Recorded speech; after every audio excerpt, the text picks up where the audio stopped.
For this video, guys, we're going to look at PA wheel switch. This is something that I prefer on the right hash mark unflipped, okay?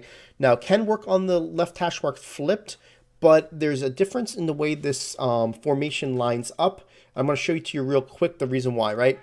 So in this instance, what we're going to do is we're going to take this RB and we're going to block him, motion him to the left, and see how he's going to be right there, right next to the left tackle. Now, if I go on the left hash mark, and I run this flipped, right, where I'm flipping it, the RB is now the Y player. I go ahead and I block him. I motion him to the right. Look where he goes. He's actually going to be about 2 or 3 yards to the right, more than that, about 4 or 5 yards to the right of the right tackle. He doesn't go next to him.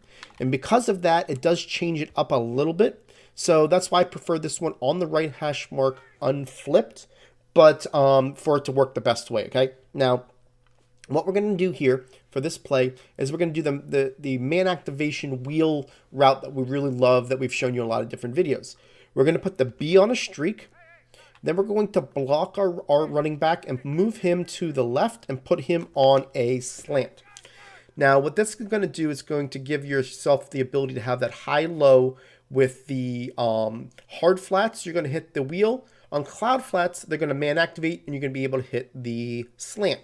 You do want to block your running back for extra protection, but that X does a great route, that dig route, that's about 10 yards, is going to give you a nice threat in case they go ahead and get a beat on the play and try to cover the slant. So I'll start off by showing you against cover 2 cloud flats right here. And you're going to notice here that the RB is going to come across. You're going to get man activation. You're going to be able to throw it to him, and he's going to get wide open on the right-hand side. All you're looking for on the right-hand side is, does the guy let the wheel go down the field? In this instance, what I'm going to do is the same exact thing I showed you before. You do need to block the running back before you motion him because he's on a auto type of play action. Then once he's there, that's when you want to put him on a slant. Now, what you want to do is look at the A receiver. Do they let the A receiver go up the field? They don't. That means you're going to throw it to that player. That's the simple read. Now watch here, I'm going to do cover 3 hard flats, and I'm going to show you here that they do let the player go down the field, right? So again, we're going to block the RB. We'll actually block both these players manually. Move this guy over, put the B on a streak, and then we'll put him on a slant. So it's going to look like this, right? So we're going to look to the right. Does the guy let him go by? He does. Let's throw it to him, and we're going to get that catch. That's the simple read, right? I'm going to show you an instant replay just so you can see when I'm deciding who I'm throwing it to. I'm looking over here at this side of the field. You can see number 21, right? I'm looking at him. Does he let this player go by? This is the deciding point. As soon as I see that he lets him go by, that's when I'm deciding I'm going to throw it. Watch. I'm looking at him. Does he go by? Yes, he does. Now I'm throwing it. If that guy does not let him go by and turns himself up the field, that's when we're going to throw it to the slant. That's just the simple read, right? So that's how we're going to be working this in. Now, what I like about this is we also have the opportunity to go to the opposite side of the field with this. So in this instance, I'm going to block the RB. I'm going to put the X on a streak. I'm going to move this player over to the left, and I'm going to put the A on a slant. Now, this is a little bit less consistent only because if the A gets bumped, he won't take his slant all the way to the left-hand side of the field. So you do need to know that. And in that instance, I'm going to make sure that I target the B receiver coming across. But the B receiver in this instance is kind of one of those deals that if somebody gets out of position, I'm going to be able to hit him. So watch this, how this works.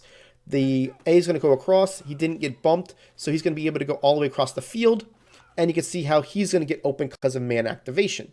If they were doing any type of cover 3 look, where they're doing, say, hard flats, we're going to do the same thing where we're going to block our RB, put this guy, motion him, put the X on a streak. So now we're using the wheel and the streak on the left side and using the slant from the right side, right? So we're going wide side of the field with this. A comes all the way across, but because it's going to be hard flats, we're going to hit that wheel.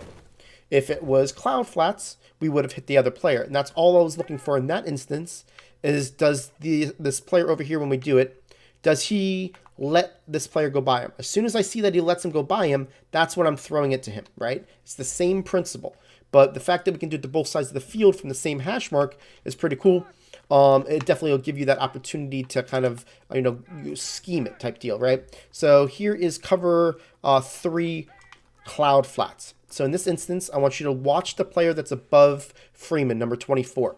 If he goes ahead and does not let the wheel go up the field, then we should take our interest to the A receiver. So let's watch him. Does he let that wheel go up the field? No. And we're going to throw it to him. That is the read that you're looking for. It can only be one or two things, right? Now, if they do get a beat on this and say they've been, you've run this a couple times, all right, I'm going to cover that slant across the field.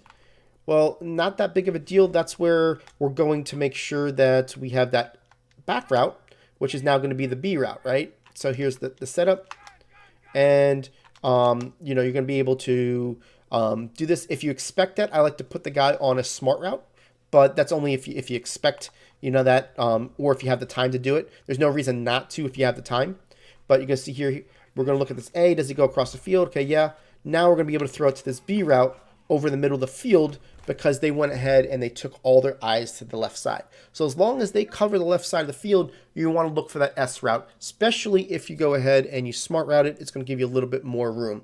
But that's the reason why I like this play, is because you got a lot of options.